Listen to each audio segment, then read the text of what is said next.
What's going on, everyone? In this video, we're going to go over the OSI model, another important video of learning how we encapsulate and decapsulate the entire data packet and going over the model or the structure of how we describe each of those layers, right?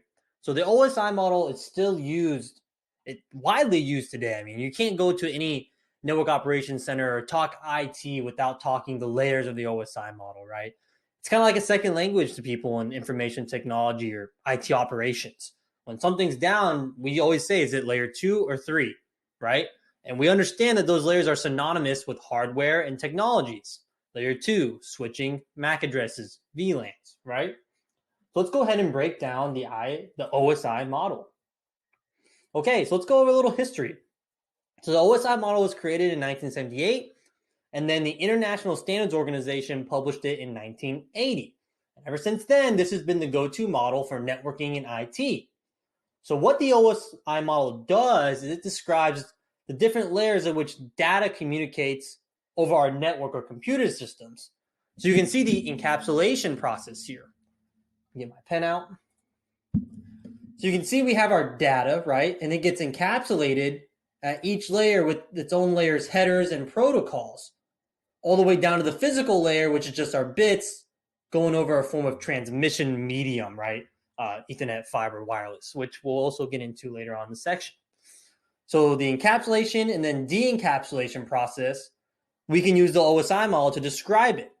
Now in this video, we're going to focus on just the layers and how they differ. So I'm just going to pull my face off over here so we can look at this entire picture right here. So let's go over the different layers. So we're going to start by discussing these top layers, 5, 6, and 7. And the reason is because as network administrators, we are more concerned with these bottom 4 layers than we are the top 3. This is more for systems and our dev shops, right? Our development, our DevOps. We do have to worry about layer 5 at some level, but what we're configuring in our devices is usually going to be from layer 4 to 2, and of course, layer 1. Not that we configure, but that we have to worry about it because that's how we get our bits across in the network. So layer 7 is the application layer. We consider this the end user layer, right? So when I'm doing a web page request, I'm typing in http google.com. When I'm trying to transfer files, I'm opening up an FTP application like FileZilla and transferring files. When I need to do a hostname to IP lookup, DNS, right? That's an application. Then we have the presentation layer. So this is how our data is getting encoded and kind of presented to us, right? So if we're looking at a photo on our desktop, how is that data encoded? How is it structured, right? How is it being presented to me in a PNG or JPEG file? Then we have the session layer. So this is going to manage connections between endpoints and the socket. So this is where we do our API calls. This is where we sync and send to different ports and protocols. So that's pretty much the overview of those layers. And now let's break down layers 1 through 4. Layer 1 is going to be our physical layer. And this is the layer that when you become a principal senior network engineer, CCIE level, you swear it can't be this because you're learning crazy things about multicast and APIs. But the physical layer is the most common, or one of the most common things that is messed up when data can't be passed between networks. So it's our physical infrastructure, right? Or structure, coax, fiber, wireless, our copper cables, Ethernet. And also, something that they like to trick with is hubs are also layer 1, okay? Because they don't actually forward frames. And we'll get into that when we get into our section going over layer 2 more in depth. Layer 2 is our data link layer. This is where our switching is performed. This is where we have frames, MAC addresses, and layer 2 switches. So this is our LANs, right? Our switching infrastructure is layer 2. When we have a problem and we believe it's maybe with a VLAN, or we have a problem on our LAN, we say, hey, maybe it's a layer 2 issue. sometimes when you're first starting out as a network admin, you just work in layer 2 specifically before you get into routing. Then layer 3 is our network layer. And then when they say Ethernet here, they mean the actual Ethernet standards like 802.3. I put Ethernet down here because sometimes people say Ethernet when they mean that copper cable, but it's okay, right? For the exam, yeah, we want to be technical. Ethernet's a layer 2 technology. It's actually how it's encapsulating those bits, right? But sometimes we say that Ethernet cable, right? Layer 1. So moving on to layer 3, our network layer. This is going to be our routers and our IP addresses. And we call the data being sent packets. Whereas layer 2, we call those frames, right? So this is, again, all of our layer 3 protocols, IP addressing, ICMP, IPsec, right? That's our network layer. So when we say layer 3, we're thinking, okay, routing. Is our routing table messed up? Do we need to fix a route not being learned, right? Then layer 4 is our transport layer. This deals with our end-to-end communication. This is our transmission control protocols like TCP and UDP that ensure when packets arrive at the destination that they're not defragmented all messed up, right? That they arrive in order in a certain sequence, okay? We call these transmission control protocols. And I believe after our IPv6 section, we're going to dive deep into layer 4 in our transport layer. All right, so that's the OSI model at a 50,000 foot view. Now let's break these layers down a little bit more. So layer 1, that's where most troubleshooting begins. And this is where you see errors at the physical medium, right? So at layer 1, you'll see cyclic redundancy check errors, electromagnetic interference.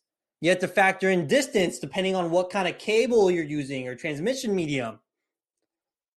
And then we have copper, like missing pairs in the copper cables, incorrect SFPs, which are what we plug into a switch port to make it do fiber, right? So at layer 1, we have copper cables that can transmit data. We have fiber and wireless. Wi-Fi is also considered layer 1. And really any RF signal that passes traffic is layer 1.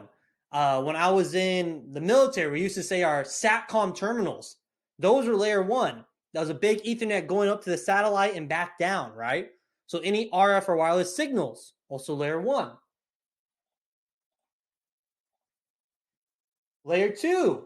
This is where the communication is all based on MAC addresses, and this is where we have our switching devices. And this is a Cisco switch. So a switch is that layer 2 device that will forward frames based on destination MAC address. So a switch will have a CAM, content addressable memory table, or MAC address table, synonymous, that shows you where to send traffic.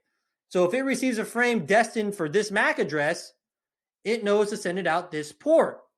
We can view this by the show MAC address table command here on the switch. Layer 3. So that's supposed to say layer 3, excuse me. So layer 3 communication is all based on IP addressing. And I can just go ahead and fix that now. Sorry about that. Let's get back to the presentation. So layer 3 communication is all about the IP addressing, right? And this is where we start dealing with our routers. So we can see our routing, our network diagram here where we have our New York, Phoenix, and Australia router. Layer 3 can also be that multi-layer switch, which also does the routing, right? So you'll hear me a lot in this course say a routing device. And that's because, yes, out of the box, layer 3, we think routers. But our multi-layer switches also do routing for us. And that's where they forward packets, not frames, right? Packets based on destination IP address. So layer 3 devices will make their forwarding decisions based on what we call the best IP route in a routing table. So here we have an example routing table here filled with OSPF learned and statically learned routes or statically set routes. And I know how to reach this network or this IP address via this interface. So when this router receives a packet destined for 2.2.2.2, it references this routing table and says, hey, I need to send this packet out towards 10.10.10.2, which is out this interface. And again, of course, we're going to dive way deeper into this routing table in our layer 3 and routing section. Okay, and then we have layer 4. This is the end-to-end communication of that actual IP packet. So the layer 4 protocols ensure end-to-end communication by using one or the other, right? TCP or UDP communication. So with TCP, that's going to be a reliable connection-oriented protocol that uses something called the three-way handshake to create a data transmission channel to ensure that the packets are arriving and not being dropped. And then we have UDP, which is considered not a connection-oriented protocol, a best effort, right, as I put here, that does not ensure reliable communication and doesn't create that data channel to send packets. It just starts sending, right? Whereas TCP is also unicast communication, meaning 1 to 1. And then UDP can be unicast, broadcast, or multicast, okay, which we're going to learn about in our IP addressing section.